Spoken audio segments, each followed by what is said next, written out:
அசீரிய ராஜாவை சேவிக்காமல் அவன் அதிகாரத்தை தள்ளிவிட்டான். ஹல்லேலூயா. எசேக்கியா ராஜாவோடு கர்த்தர் இருந்தாராம். அவன் எடுத்த எல்லா காரியத்திலும் வெற்றி வந்ததா. ஏன் கர்த்தர் அவனோடு இருந்தார்? பைபிள் ஆகையால் போட்டிருக்கு. ஆகையால்னா எதனாலயும் வசனத்தை அவன் படித்து மோசேயுடைய சொன்ன கர்த்தருடைய வார்த்தைகளை படித்து அதோடு ஐக்கியமா இருந்ததுனால எசேக்கியா ராஜாவோடு கர்த்தர் இருந்தாராம். கர்த்தர் அவன் செய்த எல்லா காரியத்திலேயும் ஜெயம் வந்தது பைபிள்ல படிக்கிறோம். ஹல்லேலூயா. இந்த மாதம் நம்ம கர்த்தருடைய வசனத்தினுடைய முக்கியத்துவம், வேத வாசிப்பு ரொம்ப ரொம்ப முக்கியம். உங்களுக்கு படிக்க தெரியல பிரச்சனை இல்லை, ஆனா படிக்க தெரியல கூட இந்த காலத்துல அந்த கதை கூட சொல்ல முடியாது. ஏன்னா யூடியூப்ல நம்ம என்ன பண்ணுவோம், கானா பாட்டுலாம் கேட்போம், கானா பாட்டு இருக்கிற பாட்டெல்லாம் கேட்போம். ஆண்டோட வசனத்தை கேட்கணும்னா போடலாம் யூடியூப்ல போயிட்டு. சூப்பர். இல்ல படிக்க தெரியல சொல்ல, படிக்க தெரியல பிரதர், படிக்க தெரியல பாஸ்டர், அது கூட என்ன ஆயிடுச்சு, இப்போ ஆடியோனா நம்ம சொன்னாக்கா அதுவே நம்ம சொல்ற மாதிரிலாம் அதுவே படிக்கிற மாதிரிலாம் வந்துடுச்சு. நிறைய வசதி வாய்ப்புகளை கர்த்தர் நம்ம கொடுத்திருக்கிறார். வேத வாசிப்பு ரொம்ப முக்கியம். நீங்களும் நான் இந்த மாசம் பயப்படாம இருக்கிற காரணம் என்ன? அவருடைய வசனம் நம்மோடு இருக்குது. ஹல்லேலூயா. இந்த கர்த்தர் இந்த எசேக்கியாவை ஆச்சரியமா நடத்தினார். முதலாவது எசேக்கியாவுக்கு அவன் வந்த ஆசீர்வாதம் என்ன தெரியுமா? அவன் வாழ்நாள் நீடித்தது. இந்த எசேக்கியா ராஜாக்கு முன்னாடி இருந்த அவங்க அப்பா தாத்தா எல்லாம் தேவனுக்கு பிரியமில்லாத வாழ்க்கை வாழ்ந்ததுனால கர்த்தர் அந்த பரம்பரைக்கு ஒரு சாபத்தை வச்சு ஒரு குறிப்பிட்ட வயசுல இறந்து போடுவாங்க. அப்படி ஒரு சாபம் அந்த பரம்பரை மேல இருந்தது. ஆனா இந்த எசேக்கியா ராஜா கர்த்தரை வணங்கின போதும் அந்த சாபம் இவனுக்கும் அந்த 30-40 வயசுல சாகணும் அப்படின்னு சொல்லி வந்த போது அவன் போய் ஆண்டவரை போய் கதறான். 40 வயசு சாகுறது இன்னைக்கு நம்ம ஜெனரேஷன்ல பெரிய விஷயமா இல்லாம இருக்கலாம். ஆனா 3000 வருஷத்துக்கு முன்னாடி 40 வயசுல ஒரு 15-16 வயசு மாதிரி ரொம்ப சின்ன வயசு. 40 வயசு ரொம்ப சின்ன வயசு. 40 வயசுன்றது ரொம்ப சின்ன வயசு. அப்போ அந்த வயசு சாகணும் போது அவர் கர்த்தர்கிட்ட போய் ஜெபம் பண்ணினா. ஆண்டவர் போன வாரம் பையா கூட வந்து சொன்னார் 70 வருஷம் 80 வருஷம். பைபிள் தான் 90 சங்கீதம் ஒரே ஒரு இடத்துல தான் இருக்குது. ஆண்டவர் நம்மளுக்கு 120 வயசு வரைக்கும் வாழ அனுமதி கொடுத்திருக்கிறார். நல்லா கரெக்ட், எல்லாம் நல்லா சொல்லுவோம். ஹல்லேலூயா. 70-80 அது உலகம் சொல்றதே பார்த்து அந்த வசனத்தை எழுதும் போது அவங்க அண்ணன் தம்பி செத்து போயிட்டாங்க, அந்த மன விரக்தியில சொல்லுது.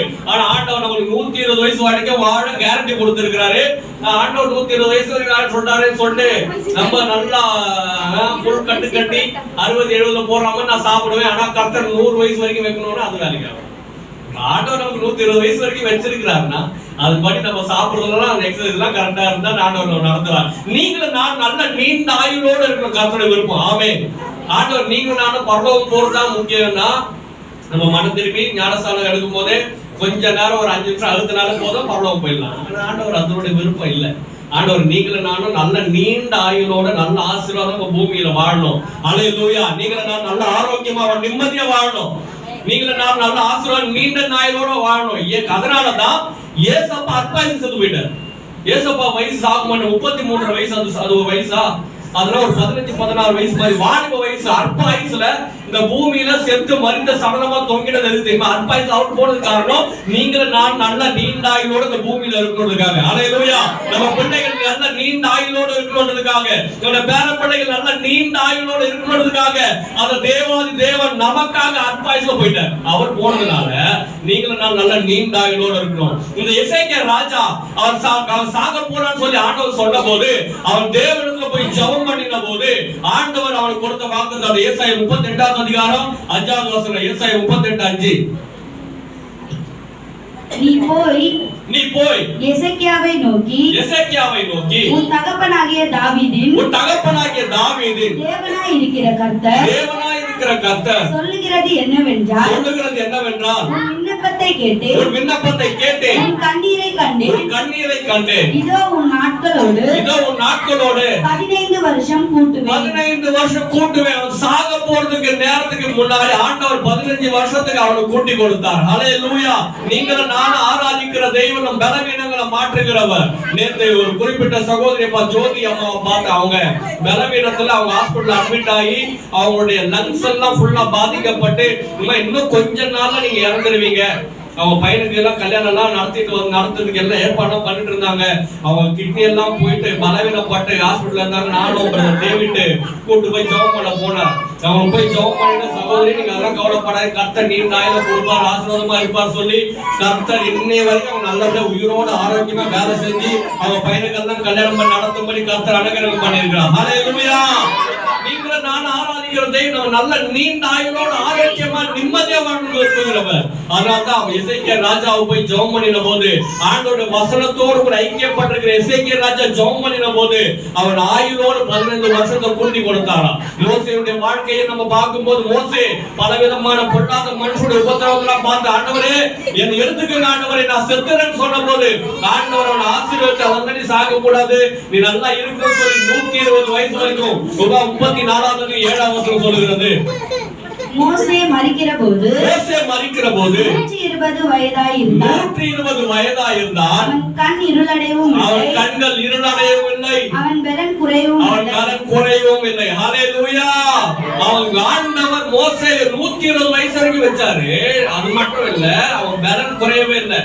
இன்னைக்கு கொஞ்சம் வயசானவனுமே நமக்கு என்ன பஸ் நம்பர் தெரியல, பக்கத்துல பார்த்து என்ன பஸ் கேக்குறோம், அந்த ரூட் போகுமான்னு கேக்குறோம். ஆனா 120 வயசு வரைக்கும் மோசேக்கு கண்ணாடி போடுற சூழ்நிலையே வரல. கர்த்தர் பலனோடு நடத்தினார். ஹல்லேலூயா.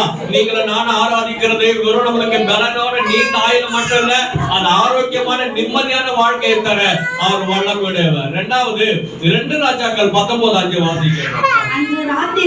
அந்த ராத்திரியில் சம்பவித்தது என்னவென்றால் கர்த்தருடைய தூதன் புறப்பட்டு அசீரியரின் பாளையத்தில் 180,000 பேரை சங்கரித்தான். அதிகாலமே எழுந்திருக்கும் போது இதோ அவர்கள் எல்லாரும் செத்த பிரேதங்களாய் கிடந்தார்கள். நல்லா கரெக்டா வாசிக்கிறாங்க. நான் கொஞ்சம் நல்லா கை தட்டுவோங்க ரொம்ப நாளுக்கு அப்புறம். ஹல்லேலூயா. ஆக இரண்டாவது எசேக்கியா ராஜாவை எல்லாருக்கும் மேலாக ஜெயத்தை கொடுத்தார். எல்லா எதிராளிகள் முன்பா மேலாக வெற்றியை கொடுத்தார். அவன் கர்த்தருடைய வசனத்துக்கு கீழ்ப்படிந்து அதுக்கு ஒப்பு கொடுத்த போது ஆண்டவரோட விரோதமா எழுந்திர எல்லா காரியங்களும் மாற்றினா. பைபிள் சொல்லுது, நம்முடைய குடும்பத்தாரே நமக்கு எதிராளி, நம்ம குடும்பத்தாரே பகைவர்கள். அப்ப ஆண்டவர் நீங்களும் நான் ஆராதிக்கிற தெய்வம் எசேக்கியா எல்லாருக்கும் மேல ஜெயத்தை தருவார்னா, நம்மளுக்கு விரோதமா பேசுகிற எல்லா பொல்லாத மனுஷனுக்கு மேல ஜெயத்தை தர அவர் வல்லம் விடுவார். நம்மளுக்கு விரோதமா இருக்க எல்லா எதிராளிகள் மேலையும் ஜெயத்தை தர அவர் வல்லம் விடுவார். இந்த இஸ்ரவேல் ஜனங்கள் ஆண்டவருடைய ஆசீர்வாதத்தை இழந்து போய் பலவிதமான ராஜா கூட அடிமைத்தனத்துக்கு போன போது எசேக்கியா ராஜா கர்த்தரை சேவித்ததுனால யார் யாரெல்லாம் அவனுக்கு மேல எழும்பிருந்தாங்களோ அவன் எல்லாரும் ஜெயிக்கும்படியாய் கர்த்தர் அனுகிரகம் பண்ணினான். நீங்கள் நான் ஆராதிக்கிற தெய்வம் நம்மளுக்கு விரோதமா பேசுகிறவர்கள், நம்மளுக்கு விரோதமா செயல்படுகிற மேலாக செயல்படுகிற கர்த்தர். ஹல்லேலூயா.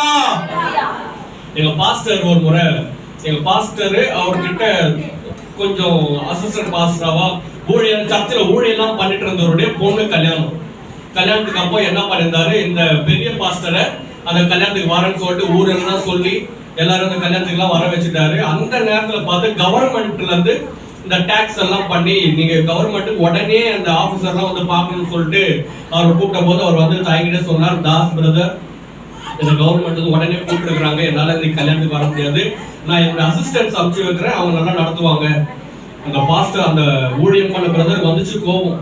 ஊரெல்லாம் சொல்லிட்டேன், பாஸ்டர் எங்க பெரிய பாஸ்டர் மோகன் வராருன்னு எல்லாம் வந்துட்டாங்க, நீங்க பாட்டு இப்படி பேசுறீங்க. அவர் சொல்றாரு, இல்லங்க கவர்மெண்ட்ல வந்துட்டாங்க, நான் என்ன பண்றது, நம்ம கொஞ்சம் நேரம் தள்ளி வச்சாலும் எல்லாரும் கல்யாணத்தை முடிச்சுட்டு வெளியூர்லாம் போகணும், அதனால எல்லாரும் வர முடியல, கொஞ்சம் அட்ஜஸ்ட் பண்ணிக்கங்கன்னா அவர் ஒத்துக்கவே இல்லை. பாட்டு பேச ஆரம்பிச்சாரு பாருங்க, ஒரு 1/2 மணி நேரம் எல்லாம் நிக்கிறாங்க. பெரிய பாஸ்டர் அவரை வந்து இன்னைக்கு சத்தியம் டிவில காலையில் 9:30 மணிக்கு வருவாரு. அவரை பார்த்தா பேசுற அவ்வளவு திட்டுறாரு, எல்லாரும் நிக்கிறாங்க, அவங்க அசிஸ்டன்ஸா நிக்கிறாங்க, அவர் தலைவர் பாஸ்டர் வேற பேச முடியல. அவர் பாட்டு அமைதியா பேச திட்டுறதெல்லாம் கேட்டுட்டே வந்தாரு. எல்லாம் பேசுங்க அப்படி ஒன்னும் பேசவே இல்லை. எல்லாரும் பாக்குறேன், எல்லாருக்கும் அவ்வளவு அவமானப்படுத்தி, ஆமா நீங்கெல்லாம் பெரிய பெரிய கோடீஸ்வரர் தான் போவீங்க, பெரிய பெரிய ஆளு தான் போவீங்க, எங்களுக்கு எல்லாம் வரமாட்டீங்க, தேவையில்ல காரணம் சொல்லுவீங்க, நான் உன்ன நம்பி எல்லாருக்கும் சொல்லிட்டேன்னு சொல்லி அவர் இந்த பாஸ்டர் ஒண்ணுமே பேசல, அமைதியா அவர் பாட்டு வேலையை பார்த்துட்டு போயிட்டாரு. அந்த கல்யாணத்துக்கு வந்து நிறைய பேருக்கு மயக்கம் வரும்படி அவர் பண்ணல, கர்த்தர் செய்தார். அந்த கல்யாணம் பெரிய குழப்பமா முடிஞ்சது, பல விதமான பிரச்சனை வந்தது அங்க சாப்பிட்டவங்களுக்கு எல்லாம். அப்ப நீங்களும் நானும் நம்மளுக்கு விரோதமா பேசுற அமைதியா போயிட்டு அவர் நமக்காக செயல்படுகிற தெய்வம். ஹல்லேலூயா. எசேக்கியா ராஜாவுக்கு விரோதமா வந்த தெய்வம் எழும்பினவர்கள் எல்லாம் எசேக்கியா போய் ஜெயிக்கல, தேவ தூதனே வந்து எல்லாரும் அழித்து போட்டார். எந்தெந்த இடத்தெல்லாம் இழப்ப கொடுத்திருந்தானோ அதெல்லாம் கர்த்தர் அவனுக்கு கொடுத்தான்னு பைபிள்ல பாக்குறோம். ஹல்லேலூயா. நீங்களும் நானும் இழந்து போன நகைகளை, நீங்களும் நானும் இழந்து போன பணங்களை, நீங்களும் நானும் இழந்து போன ஆசீர்வாதங்களை அவர் நமக்கு தர வல்லமையுடையவர். ஹல்லேலூயா. சில நாட்களும் சில சோர்வுகள், ஆண்டவர் எனக்கு விரோதமா நிறைய பேர் பேசுறாங்களே, பண்ணாத தப்புக்கெல்லாம் எனக்கு விரோதமா காரியங்கள்லாம் செய்யறாங்களே, இவங்க கிட்ட விளக்கு சொல்லிட்டே எனக்கு வயசாயிடும் போடுதுன்னு சொல்லி நினைச்சிட்டு இருந்த போது ஆண்டவர் உணர்த்தினாரப்பா, தானியேலுக்கு விரோதமா தானியேல் சிங்க கபில போட்ட போது சிங்கத்தின் வாயெல்லாம் கட்டின தெய்வம் நானு, உனக்கு விரோதமா பேர் இந்த அசிங்கனுடைய வாயத்தை கட்ட மாட்டேனா? ஆமென். சிங்கத்தின் வாயே கட்டுவார்னா உங்களுக்கு விரோதமா போராடுகிற எத்தனையோ அசிங்க மனுஷங்களை அசிங்கனுடைய வாயும் கட்டுவார்கள். ஹல்லேலூயா. நமக்கு விரோதமா போராடுகிற எல்லா உறவினர்கள் அசிங்கங்களை, எல்லா பொல்லாத மனுஷ அசிங்கங்களை, துன்மார்க்கனுடைய வாய்கள் எல்லாம் கட்டவர் வல்லமையுடைய காரணம் அவர் சிங்கத்தினுடைய வாயை கட்டினவர். ஹல்லேலூயா. அப்ப அப்படியாப்பட்ட தெய்வம் நம்மோடு கூட இருக்கிறவர். ஏன் இதெல்லாம் எசேக்கியாவுக்கு செஞ்சாரு? கடைசி வாசி முடிப்போம். எசேக்கியாவுக்கு ஏன் இதெல்லாம் செஞ்சாருன்னா 6ஆம் வசனம் வாசிக்கிறீங்களா? 2 ராஜாக்கள் 18 6 எசேக்கியா ராஜா கர்த்தரை விட்டு பின்வாங்காமல் அவரை சார்ந்திருந்து கர்த்தர் மோசேக்கு கற்பித்த அவருடைய கற்பனைகளின்படி எல்லாம் நடந்தான். ஹல்லேலூயா. 5ஆம் வசனம் சொல்லுது, அவன் இஸ்ரவேலின் தேவனாகிய கர்த்தரின் மேல் வைத்த நம்பிக்கையினாலே அவனுக்கு பின்னும் அவனுக்கு முன்னும் இருந்த ராஜாக்கள் எல்லாம் அவனை போல் ஒருவனும் இருந்ததில்லை. இந்த எசேக்கியா ராஜாவை பத்தி நீங்க பைபிள்ல எங்க பிரசங்கெல்லாம் பெருசா கேட்க மாட்டோம். நம்ம எந்த ராஜாவை பத்தி நிறைய கேட்போம்னா தாவீதை பத்தி கேட்போம், சாலமோனை பத்தி கேட்போம். தாவீதோட பேர் எங்கெல்லாம் வருதோ அங்கெல்லாம் தாவீது பேர் மட்டும் வராது, தாவீது ராஜா அப்படின்னு பெருமைப்படுத்துற மாதிரி தான் இருக்கும். ஆனா இந்த எசேக்கியா ராஜாவை பத்தி பெருசா இருக்காது. ஆனா இந்த வசனம் சொல்றது, ஆவியானவர் சொல்றாரு, எசேக்கியா ராஜா மாதிரி கர்த்தரை நம்பின ஆளு அவனுக்கு முன்னாடியே இல்ல பின்னாடியே இல்ல. நீங்க பைபிள்ல வாசி பாத்தீங்கன்னா இந்த சாலமோன் ராஜா, சாலமோன மாதிரி பணக்காரன் முன்னாடியே இல்ல பின்னாடியே இல்ல, அவ்வளவு பெரிய கோடீஸ்வரரா இருந்தாரு அப்படின்னு அவர் பேரு பெரிய பணக்காரன் போட்டிருக்கோம். இந்த கிதியோனை பத்தி பெரிய பலவான் போட்டிருக்கும், சிம்சோனை பத்தி அவன மாதிரி பலசாலி முன்னாடி இல்ல பின்னாடி இல்ல இப்படிதான் இருக்கும். ஆனா இந்த எசேக்கியா ராஜாவை பத்தி கர்த்தரை நம்பின இவனை மாதிரி ஒருத்தர் இல்ல, இவனை மாதிரி கர்த்தரை நம்பின ஆள் கிடையாது. காரணம் அவன் நம்பிக்கை இங்க பைபிள் என்னன்னா விசுவாசம் போடல, கர்த்தரை அவன் விசுவாசித்தான்னு போடல, கர்த்தரை நம்பினான்னு போட்டிருக்கு. What's the difference between faith and trust? He trust போட்டு கர்த்தரை நம்பினான். விசுவாசம்னா கர்த்தரை நம்பி நான் அமைதியா இருப்பேன், கர்த்தரை எல்லாம் பார்த்துப்பாரு, இது விசுவாசம். ஆனா நம்பிக்கைன்றது கர்த்தரை நம்புறேன், நம்பி நான் செயல்படுவேன். வெறும் நம்பிட்டு உட்கார்ந்து மட்டும் நான் செயல்பட